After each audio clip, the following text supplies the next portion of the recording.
только золотой миллиард. Они всегда знали, что существует иной мир. Вернее, они верили в это. А верить и знать – не одно и то же, пока нет возможности доподлинно все испытать. На планете Эсперанца жили люди. Обычные люди, похожие на землян. Но, может быть, чуть более зеленые из-за особенностей местного солнца, но в остальном совершенно обычные. Как и на многих других планетах, здесь были богатые и бедные. Очень богатые и очень бедные. Настолько, что первые считали себя равными злым богами, а вторых они почти не считали за людей.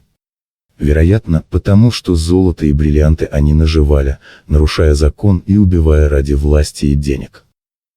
Но была у жителей Эсперанции одна религия, не похожая на земную. Легенда, передававшаяся из поколения в поколение. Легенда о Великой Двери. В час великой нужды, гласила она, истинно верующие смогут открыть дверь в другое измерение. Для себя и для всех достойных. Большинство богачей, конечно, считали эту легенду полной чушью. Ведь если бы такая дверь существовала, разве не открыли бы ее давным-давно? Но бедняки верили. Потому что когда у тебя ничего нет, вера – это все, что остается. И вот однажды эта вера была вознаграждена. Но не так, как хотелось бы добрым людям, молитвы которых о семье, работе и защите от катаклизмов. Знаете, как говорят, надежда умирает последняя? Так вот, Эсперанца в переводе означает надежда. И поверьте, на планете она действительно умирала последняя. Сразу после всего остального. Но давайте по порядку. Эсперанца была райским местом. Но, по крайней мере, для тех, кто мог позволить себе рай. Идеальный климат, чистый воздух, изумрудные океаны, короче, планета-курорт. Проблема была лишь в том, что 99% населения могли любоваться всем этим великолепием только по телевизору. Если, конечно, у них был телевизор. Богачи, элита планеты, золотой миллиард, как они себя называли, решили избавиться от лишнего населения. То есть, попросту говоря, истребить всех бедняков. Ведь роботы могли делать почти всю работу, зачем им столько людей?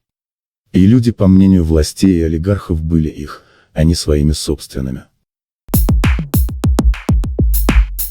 Если вы хотите все знать о коварстве иных цивилизаций, подписывайтесь на канал, оставьте комментарий больше, чем в 10 слов для продвижения канала и помогите монеткой, номер карты под видео и в инфе канала. Да пребудет с вами сила благородных и умных любителей настоящих чудес. И вскоре Эсперанца гудела, как встревоженный улей.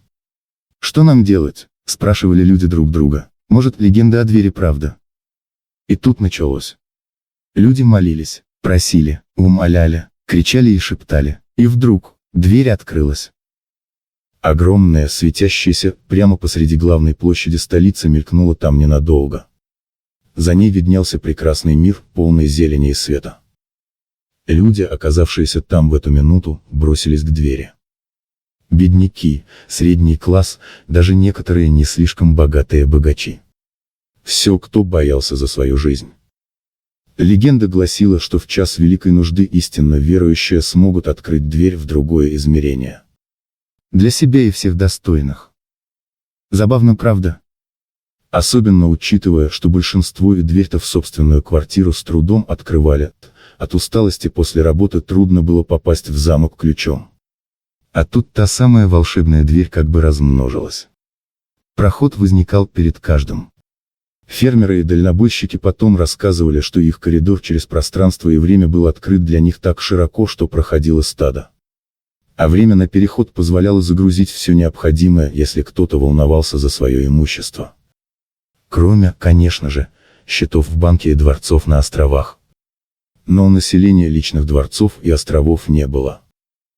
По телевидению еще гремела трансляция, восхваляющая сильных мира сего и их нововведения.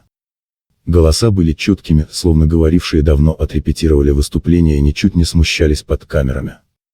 Президент самой могучей корпорации «Все и вся», его противный гнусавый голос часто звучал по телевизору, рассказывая о том, как прекрасна жизнь на Эсперанции. «Итак, господа», — говорил он, — «мы все согласны, что пришло время избавиться от излишеств». Абсолютно. ответил другой голос, который все узнали, ведь это был голос президента-диктатора планеты. Но как мы это сделаем? Массовая эпидемия? Или, может, устроим небольшую войну?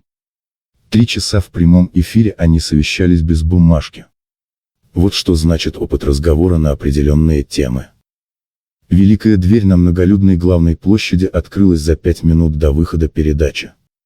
И через час после ее анонса по всем каналам радио и телевидения.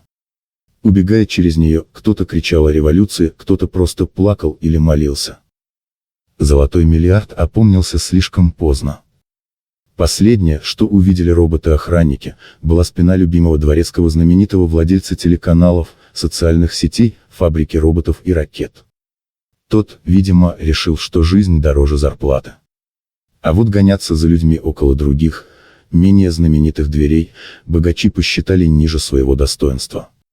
Многие даже подозревали, что это был не легендарный проход, а что кто-то из золотого миллиарда сумел обскакать даже президента и обмануть всю планету, заставив покинуть Эсперанцео и уйти на верную погибель. На планете теперь жили только богачи. Олигархи, президенты, магнаты, ограбившие армии и народ, высшие военные разных стран. Элизабет ван дер Бильд, светская львица и наследница огромного состояния, пыталась приготовить себе обед. Кухня ее роскошного особняка была заполнена дымом, а сама Элизабет, в испачканном дизайнерском платье, растерянно смотрела на подгоревшее нечто в кастрюле. «Как люди это делают каждый день?» — всхлипывала она, размазывая по лицу дорогую косметику. Вначале она поручила все роботу, но по привычке стала бить его по щекам, как живую прислугу. Разбила руку, выгнала противного робота ногой, но ушибла ее о груду железа. Решила не подпускать к себе опасные для жизни машины и сделать все сама, но ей слишком противно было спрашивать рецепты гренок у бездушных роботов, которые не огорчались, когда она их оскорбляла. Забавное зрелище представлял собой Максимилиан Торп, глава крупнейшей строительной компании. Он пытался подстричь розы возле своего особняка, ругаясь, на чем свет стоит. «Эй, кто-нибудь!» — кричал он в пустоту. «Мне нужен садовник, я плачу втрое больше обычного». Но никто из бедных не отзывался на его крик в этом новом мире. А роботы стригли розы, неумело калеча цветки, превращая кусты в кадры из фильма ужасов. Почему-то участились стихийные бедствия, поэтому слишком много роботов пришлось задействовать не только на починку огромных домов, но и электрогенераторов, заводов строительных материалов и дорог. А погода как будто решила посмеяться над оставшимися, и крушила дома и роботы намного чаще, чем во времена многолюдной Эсперанцы. Если вы хотите узнать последние новости о проблемах инопланетян, подписывайтесь на канал, оставьте комментарий больше, чем в 10 слов для продвижения канала и помогите монеткой, номер карты под видео и в инфе канала.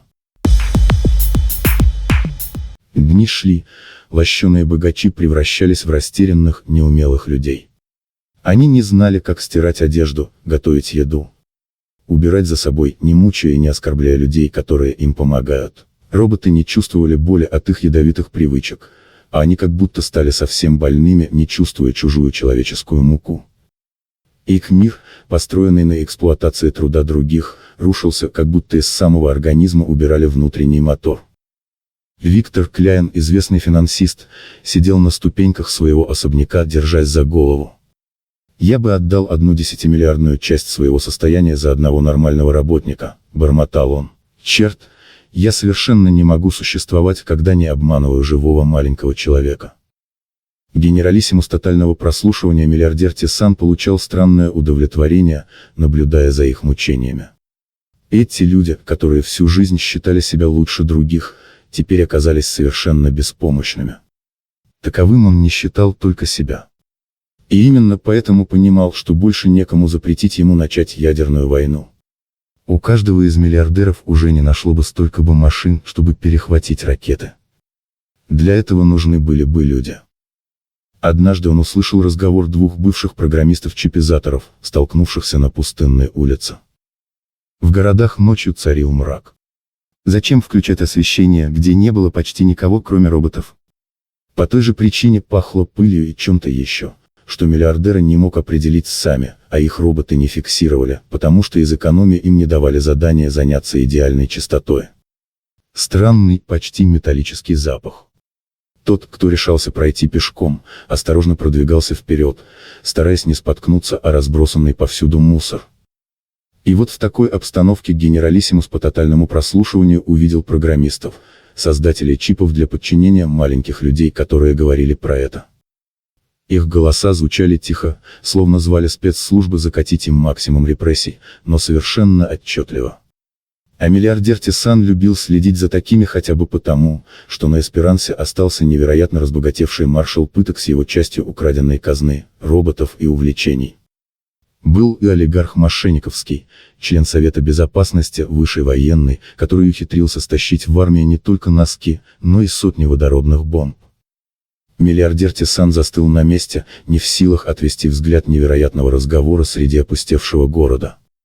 Разум отказывался верить в то, что видели глаза и слышали уши и тысячи роботов-анализаторов. Оказалось, что когда-то присутствие людей на планете каким-то образом стабилизировало климат. То ли их молитвы, то ли само биополе, никто не знал наверняка, но без миллиардов обычных людей природа взбунтовалась. Роботы оказались бессильны перед стихией. Программисты доподлинно посчитали, что стихийные бедствия будут только усиливаться. Миллиардер Тисан запустил все свои программы по проверке поступившего сигнала. И машины подтвердили наблюдения, а также засекли, что большинство из оставшихся на планете властителей мира тоже их прослушивали и со своими невероятными возможностями пришли к выводу, что они правы. Мошенниковский тут же выдвинул ультиматум: он будет взрывать водородные бомбы над штаб-квартирами оставшихся, пока те не придумают способ вернуть людей и навсегда заставить их устраивать курортную погоду. Сразу же датчики погоды зафиксировали отклонение от метеосводок. Вместо ясной погоды на города пошли 5 торнадо и 7 цунами. Маршал пыток был вне себя от бешенства от его ультиматума, высказал все в прямом эфире, и тут же начались 5 землетрясений и 16 ураганов. Но золотой миллиард не мог успокоиться, даже если от культурного общения зависела собственная безопасность каждого. Они были слишком деспотичны. Вот повод наброситься друг на друга с руганью и с проклятиями. И они кричали через телевизионные эфирные линии, громкоговорители, заставляя и своих роботов ругаться и оскорблять. Погода ухудшалась еще быстрее. Поэтому, когда миллиардер Тисан запустил десяток ядерных бомб, их поглотил неожиданно возникший посреди их пути в океане новый Бермудский треугольник. 8 запущенных водородных бомб проглотил проснувшийся вулкан. А жуткий шум от ругани стал слышен через волшебные великие двери людям, сбежавшим с Эсперанции. Они смотрели по очереди, смотрели в глазок и слушали, передавая остальным, что творится на оставленной планете. Обсуждали, переживали. И вдруг самым сердобольным из них стало очень жалко родную природу и собственную планету. Нашлись тысячи бедных, которые решили вернуться и остаться только ради спасения дикой природы. Любящие родные их не пускали с криками и плачем. Часть спрятавшихся кричала, что это безумие, что оттуда бежали навсегда. Но другая часть чувствовала, что это благородный подвиг. Что несмотря на боль, не стоит мешать хотя бы нескольким людям попробовать справиться со стихией хотя бы на небольшой кусочке земли вдалеке от обителей золотого миллиарда. Герои были непреклонны и отметали все возражения. Когда шум за великой дверью у бедняков стих, стало слышно, что тишина воцарилась и на самой Эсперансе. Не рвались бомбы, стихли вулканы судного дня, успокоились ветры. Желающие спасти Эсперансу молитвами хоть бы и среди разгула стихий вышли из укрытия. Привычно включили сводки погоды и другие новости.